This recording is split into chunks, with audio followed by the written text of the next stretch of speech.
Yeah. 1 2 1 2.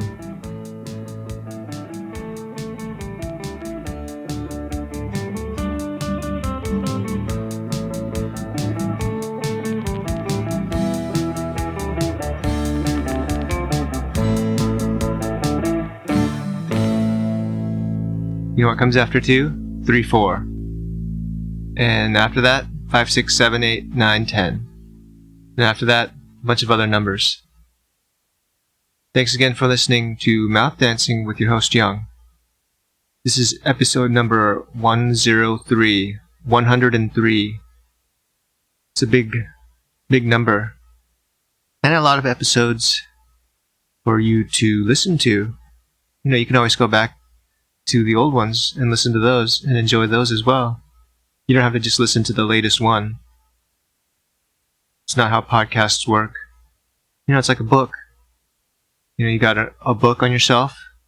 You can read it whenever you want, right? You don't have to read the latest book that just came out. Same thing. What I want to know is, what happened to wet markets? I mean, they exist, right? But what happened to the theory that COVID came from a wet market? Basically, they weren't even presenting it as a theory at the time, you know, around when COVID-19 first emerged.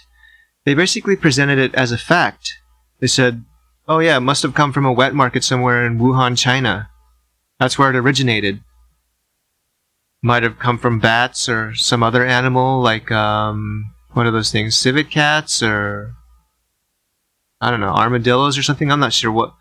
Different kinds of animals, right? Or what are those things called? Pangolins. Have you seen those before? They look kind of like armadillos, but their armor's a little different. It's more like, looks more like roof tiles or something like that, instead of layers. Anyway, they said it crossed over from animals to humans at some point.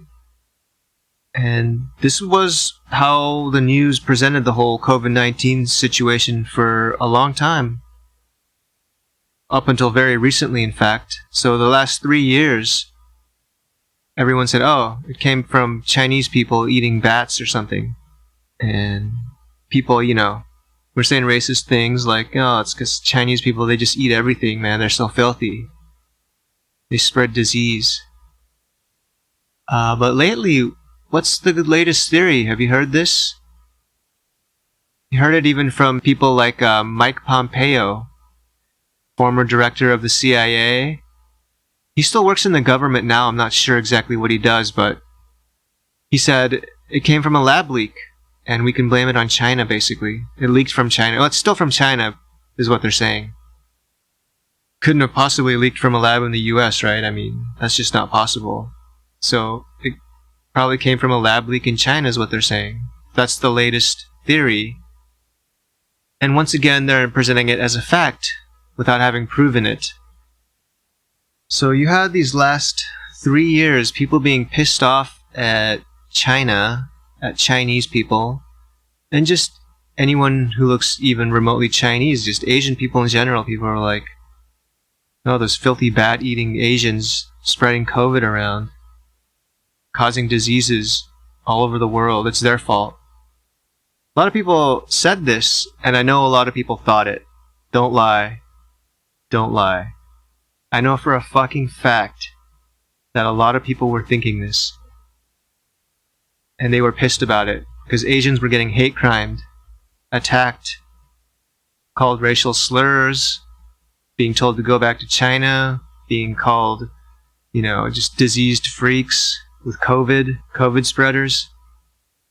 And whenever you see a picture in the news about COVID or some other disease, it's always a picture of an Asian person in the article. Pretty much every single time, without exception. Even when they're talking about it in another country like England or something, a new variant, you know, is spreading. For some reason, they always use a picture of an Asian person.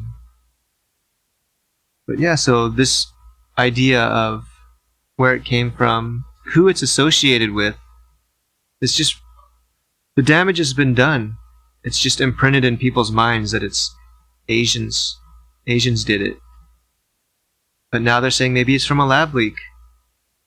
Well, that's pretty inconsistent. And basically what they're admitting to is that they lied this whole fucking time. Because before they were saying it's pretty much a fact that it came from a wet market. But now that they're saying it's a different vector or a different place where it came from, they essentially admitted that they've been fucking lying this whole time. That's what they're admitting when they say that. Every time you come up with a new theory, the old one, you're admitting that it hasn't been proven, even though you presented it that way. And this is probably more bullshit that it came from China. I think it's possible that it leaked from a lab in the US. Or that it was even, a bioweapon possibly. I have no proof, but they don't have any proof either. And people act like they fucking knew. I remember arguing with people online, they're like, no, it's a fact that it came from a wet market in China. And they didn't know what the fuck they were talking about. They were just talking out of their ass. Because it hasn't been established as a fact. Just keep that in mind whenever you think about COVID. And another thought, it's crazy that it's already been 3 years, right? It's like going on 4 years. COVID-19 first emerged at the end of 2019 that they knew of. It might have been around before that. Yeah, it's just crazy that it's been that long. COVID-19 is like so 2019 at this point. It's kind of like not a trendy disease anymore, right? What's the next one? There was monkeypox for a while. Then there's going to be some other cool new disease that comes along that everyone's going to be talking about. Do diseases go out of style? People get tired of talking about them? I think people are really tired of COVID-19 at this point. After the years of masking and social distancing and hand sanitizing and all that crap, people are just tired of it. Yeah, no one really masks anymore. I don't think they would care even if it came back. They're like, I'm not going to wear a mask. I'm tired of that. And I kind of get it. I'm sick of it too. I guess I would still do it if I had family members who were sensitive. Maybe they have weak immune systems. Or, I don't know, pregnant or sick or just really old and feeble. I don't know, is feeble a polite word to use? Maybe just old and vulnerable. Maybe that's a better word. Then I would probably still wear a mask. Especially when I go like to where there's a lot of people, like in a grocery store or something. Yeah, 2019 diseases from that time are just, we're so over it at this point. We're exhausted. Did it cause you a lot of stress? I'm not sure if it caused me too much stress. I think it didn't, because, well, actually it did in the beginning because I was jobless. And I was kind of anxious about getting a job again. And I was collecting unemployment. The checks were pretty nice actually because they had some COVID-19 relief, money in there. But other than that, a lot of things were not stressful about the pandemic. They were the opposite actually. You would go somewhere and there'd be almost no people there, so you wouldn't have to worry about big crowds. Traffic was really nice too.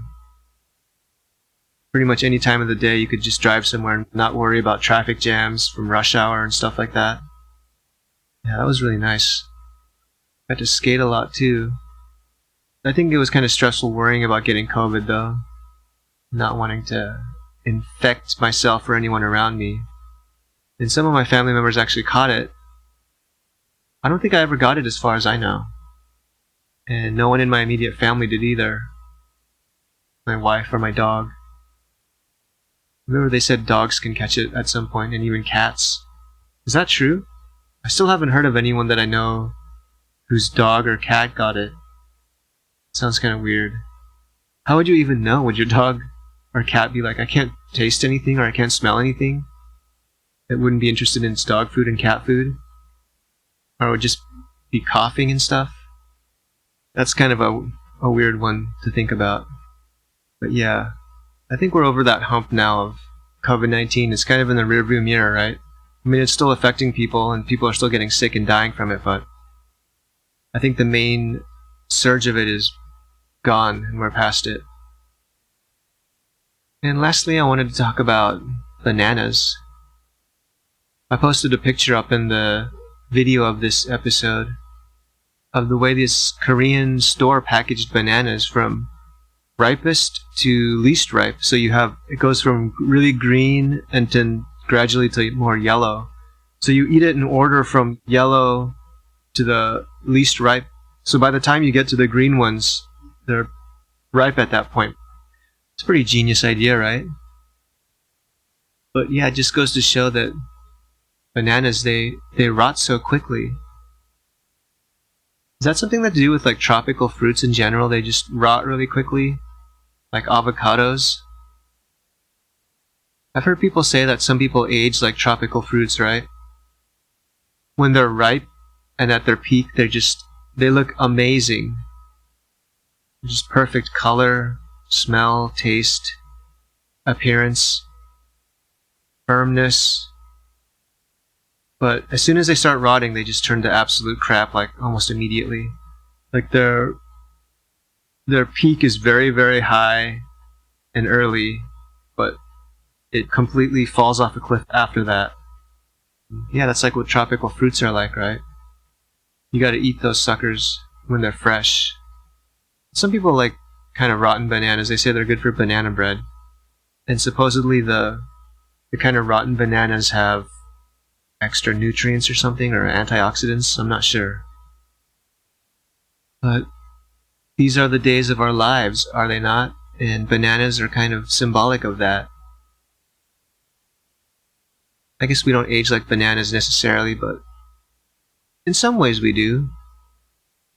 Like you see pictures of Donald Trump recently, and he was already old when he was president, but he suddenly became really, really old. Like he just fell off a cliff. That seems to happen to a lot of people. They're old, but they're holding up pretty well, right? And then they just reach a certain age, like 80 or something, and they just totally turn into a complete grandpa, if you know what I mean, right? Their appearance just becomes total grandpa. And I think that's what age Donald Trump is at now. He hit that cliff and just fell off of it. So in some ways, we do age like tropical fruits. And we gotta be aware of that. That death is around the corner, and that we're always aging. And even while we're here, there'll be a point when we're really old, if we're still around, and not quite as vital as before. So memento mori, as they say in ancient Rome. I'm not sure what the ancient Greeks said, probably something similar, because the Romans pretty much stole all their civilization from the Greeks, but anyway, that's beside the point.